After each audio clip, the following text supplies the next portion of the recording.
Eu vou te dar um exemplo de um paciente no meu consultório, né? Ele chega lá e fala, olha, eu gostaria de emagrecer e eu vi o vídeo seu, que está lá com o Renato Cariani, com o Júlio Balestrin, lá na Max, e eu quero fazer uma dieta assim, eu quero comer frango com batata doce.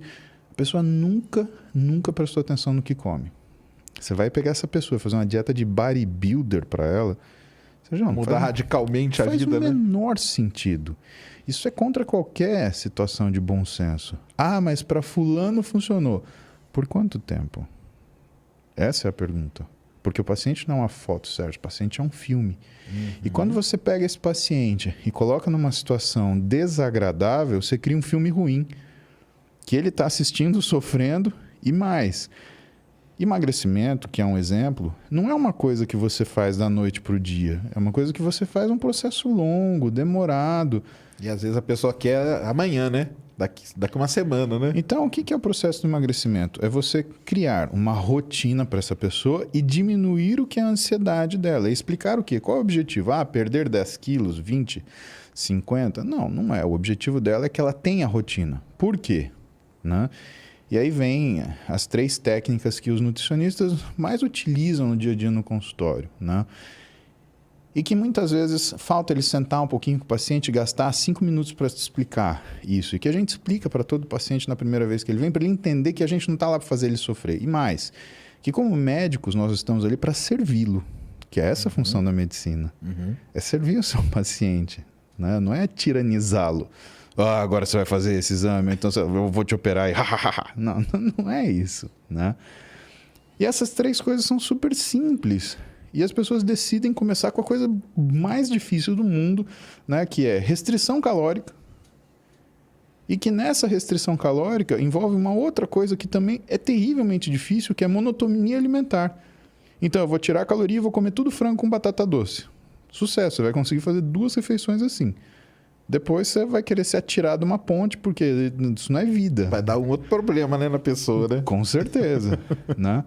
E essas 3 coisas basicamente são, em primeiro lugar, janela alimentar.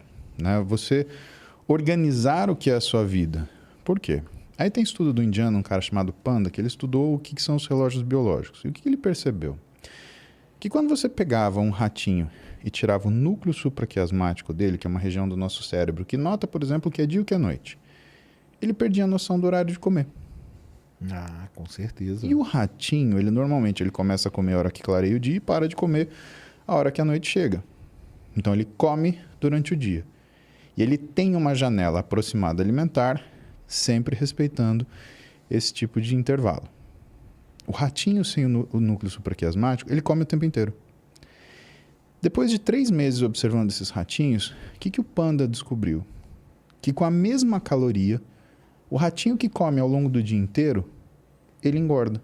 E o ratinho que mantém aquela janela alimentar, ele simplesmente não muda o peso dele. O que você começa a entender? Porque eu sempre fiz isso na minha vida. Não, você não sempre fez isso. Quando você morava na casa da sua mãe, você acordava às 7 da manhã para ir para a escola, ela te dava café. Meio-dia você chegava da escola, você almoçava. Aí, às 6 da tarde, ela ia te pegar pela orelha na cara do seu amiguinho para te dar o jantar. E aí, no máximo, ela te dava um copo de leite antes de dormir e você dormia. E você comia pizza, bolo, você comia estrogonofe, você comia lasanha, você comia macarronada. De domingo, então, você comia macarronada que você queria deitar na mesa, se fosse o caso, de tanto que você comia. E você não engordava. Mas é porque o metabolismo era rápido. Negativo. É porque você tinha uma janela alimentar que a sua mãe fazia para você. Que foi a primeira coisa que você fez quando você se tornou adulto? Acordar, sair sem tomar café. Já começou ferrando tudo, né?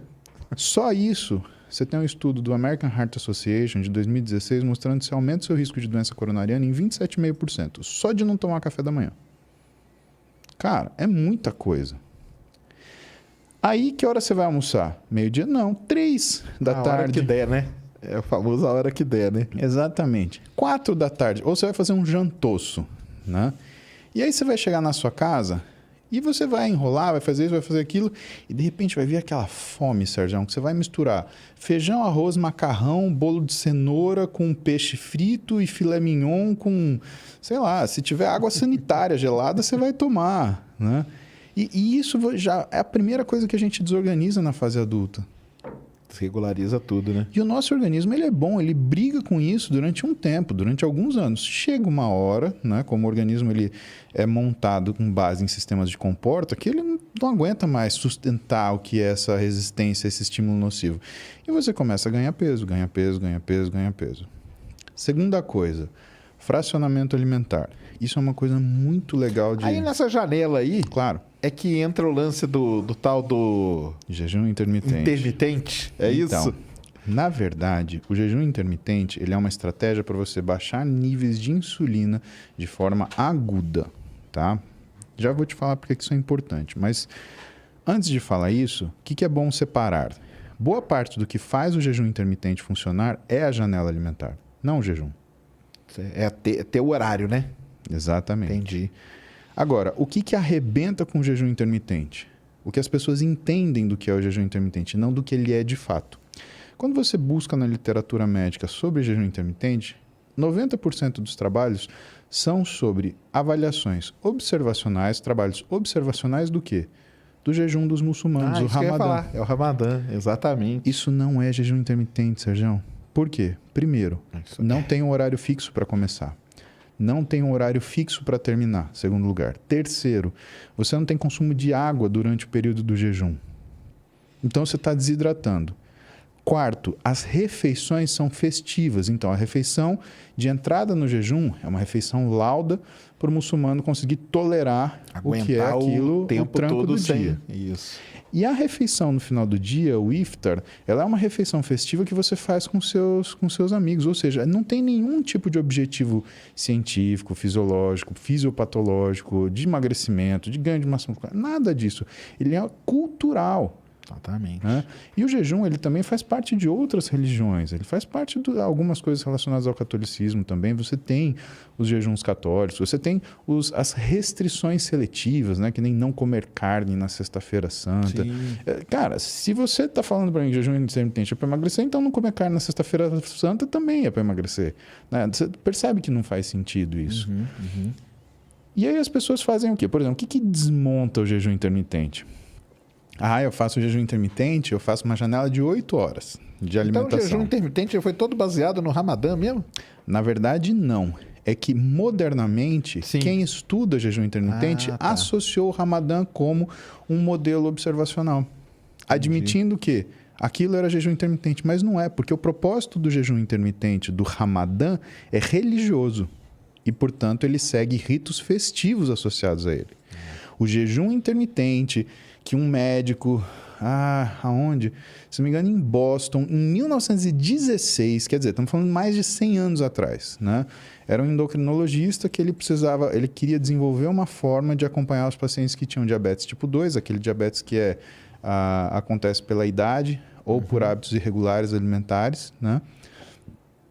E ele precisava de um método alimentar que ele conseguisse, ao mesmo tempo que o paciente comesse, né, a quantidade de comida que ele queria comer, só que ele conseguisse controlar mais ou menos, né, a forma de resposta metabólica. E aí ele introduziu o conceito de jejum intermitente, que, aliás, todo mundo acha que é essa janela de 8 horas. E não é. O jejum intermitente ele tem 3 formas. Ele tem o whole day fasting, o alternate day fasting, e aí ele tem o que a gente chama de time restricted. Tá? Whole day fasting, o que é? É você fazer o jejum aliás, você comer normalmente um dia. No dia seguinte... É o do dia, né? É um dia pulando um dia. Exato. Só que no outro dia, para o whole day fasting, o que você faz? Você escolhe uma refeição e come 25% do volume calórico que você comeu no dia anterior. Entendi. Whole day fasting. Alternate day fasting. Aí esse sim. Você come dia sim, dia não. Imagina o humor de você passar um dia em jejum. Caramba. Nem é bom nem pensar. É bom nem pensar. Eu acho que eu enlouqueceria, tá? E, finalmente, o time restricted, que tem diversas formas, onde a mais comum é a 16/8. Você passa 16 horas de jejum e 8 você come. E aí, o que as pessoas fizeram? Elas fizeram o seguinte, elas falaram, se é 16/8, então eu ponho essa janela alimentar a hora que eu quiser. Eu vou começar a comer 2 da tarde, eu paro 10 da noite. Sérgio, isso é o que as pessoas já fazem, Sérgio. Ela não toma café, almoça à tarde, fica beberiscando no meio da tarde, chega à noite, faz um jantoço e aí? Não, agora eu tô em jejum. É só comer antes das 10 que eu faço um jantoroço e tá tudo bem. E aí fala que o quê? Que não funciona. Exatamente. Entendi. Mas não é jejum intermitente. Certo. Entendi. Né? E aí o que elas vão fazendo? Elas vão narrowing esse intervalo, então é 16 por 8, vira 17 por 7, vira 16 por 6. Até, sabe, chega uma hora que você vai fazer o quê? Uma refeição por dia? Sim, chama dieta do guerreiro. Porque diz que na antiguidade o homem na selva, né, roubando banana de macaco, ele fazia uma refeição por dia, ele comia tudo nessa refeição. Mesmo porque para matar não dava, né? Para ficar também matando macaco toda hora, né? Brigando com os macacos toda hora, né? Até porque dependendo de quantos macacos tiver, você saia perdendo, né? Exato. Aí você virava comida de macaco também, né? E nos muçulmanos observaram o quê? Que funciona? Tipo, eles perdem peso durante o Ramadã. Para quem não sabe o que é Ramadã, vamos explicar, Sim, né? Boa. É um mês, né? Normalmente é um mês que eles comem... Eles não podem comer na hora que o sol nasce até a hora que o sol se põe. E eles têm uma tabelinha, né? Porque depende de onde eles vivem, né? Para cada lugar tem o horário que o sol vai nascer e se pôr. Nesse período eles não podem tomar água, né? Não, durante o dia não água e não pode comer. Não pode nem... Se você toma remédio, você não pode nem tomar o remédio com água. Isso mesmo. Né? E é um período de penitência para eles entenderem os que são as situações que estão relacionadas com privações. Né? Você tem horários fixos para orações, você tem 5 orações em horários específicos. Né? E que, assim, cada dia tem um horário, baseado no que é o sol raiar e no sol se pôr. Porque tá ligado com a astronomia. Não é? O sol não nasce todo dia no mesmo horário. Perfeito. E eles têm que seguir essa tabelinha. Eu sei porque eu já trabalhei com um muçulmano e ele andava com a tabelinha, entendeu? Sim. Então ele falava, hoje eu não posso, só daqui tanto tempo que eu posso comer e tal. Então ele tinha sempre a tabelinha para consultar. Sim. Por isso que eu tô ligado. E ele anda com o tapete dele, né? Anda com o tapete, que tudo isso aí. Eu lembro que eu fui dar um curso de suplementação, fisiologia esportiva e nutrição esportiva em Dubai. E no quarto de hotel você tinha o tapete. Que maneiro. E o tapete do muçulmano que tem essa finalidade, ele tem uma bússola. Então você sabe... tem que sempre apontar para Meca. Exatamente. Isso aí. Você tem que sempre apontar para Meca. Isso mesmo. E é muito interessante isso, porque você começa a entender o que é a natureza de um turista e de um viajante. Né? O turista, ele quer, sei lá, Disney, uhul. O viajante, ele quer entender como a coisa se processa. E o legal na vida é você ser viajante para você absorver aquilo e tentar entender algumas coisas que acontecem com a sua vida, na sua rotina, no dia comum, para aquilo que é o seu modus operandi e até entender de algumas coisas por que elas são como elas são. Uhum. Mas aí eu estava te contando do jejum intermitente. Então, né? E os muçulmanos, o que verificou neles? Que eles perdem peso nesse período, mas eles se recuperam logo depois. Entendi. Terminou o Ramadã, já tá tudo... Vida normal. Né? Por quê? Porque você, na realidade, mexer com peso é uma coisa que tem a ver com rotina, não com sacrifício. É isso que as pessoas precisam entender, né? E parece, né, quando a gente fala dos 4 estágios da agonia, né, que norteiam muitas das decisões humanas, que as pessoas elas fazem uma barganha, tipo, eu me proponho, ou eu tolero, ou eu me resigno a passar o sofrimento de ficar em jejum, mas eu quero perder peso. Uhum. Né? E quando a gente fala dos 4 estágios da agonia, né, o que é? O primeiro, negação. O segundo, ira. Terceiro, a barganha. E o quarto é a decatexis, né? Quando você relaxa, né? A gente fala isso muito em cuidados paliativos, deontologia, né? Que é o estudo da passagem das pessoas, né? A aceitação do processo de morte. Então, você dá um diagnóstico grave para a pessoa. A primeira coisa que ela faz é a negação. Não tenho isso. O segundo é a ira e a revolta. A terceira, a barganha. Mas e se eu fizer uma caminhada a pé até o santuário? O quarto, aí a decatexis, ela entende que é aquele processo. Né? A ficha caiu. E quem fala muito bonito sobre isso, né, é o Leandro Carnal. Né? Ele fala que é a última lição que a gente aprende. E que curioso no ser humano que o amadurecimento e a idade eles estão em contraposições. E que o nosso vigor físico ele também está. Então, a fase que você tem mais sabedoria e mais maturidade, a fase que você tem menos vigor físico e maior idade. E ele fala que é a última lição que você aprende. E que para quem é estoico, né, a pessoa que é aquele monumento de certezas, né, ela não teme a morte. Por quê? Porque, e essa frase é uma frase para a gente pensar, onde eu estou, a morte não está. E onde a morte está, eu não estou.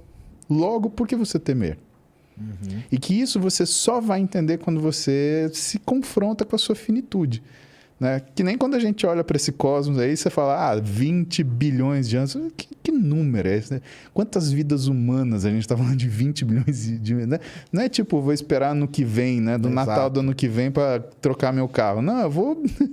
É uma eternidade. Aí um amigo meu diz assim, e cara, nós nunca estamos no dia seguinte, entendeu?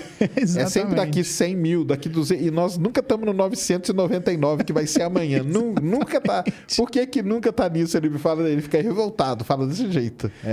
Principalmente com fenômenos cosmológicos, né? Que são coisas que... Exatamente. Mas outro dia eu tava vendo, acho que foi até no teu canal que eu assisti, que eles conseguiram captar uma explosão de supernova. Bem quase, né? Quase. É porque é muito difícil. Eles viram logo depois que ela aconteceu. Um clarão, uma coisa assim. Mas logo é muito difícil pegar. Mas eles estão trabalhando já num sistema para tentar ver a hora que explode mesmo. Ainda não chegou naquele ponto. Tá quase. Cara, isso deve ser um negócio sensacional, né? Vai entender muita coisa. Mas depois vão cobrar a gente nos comentários. Só para o pessoal não sair fazendo jejum intermitente à torta e direita. Então. Faz aí, porque senão vão lá no seu... falar com você. Exato.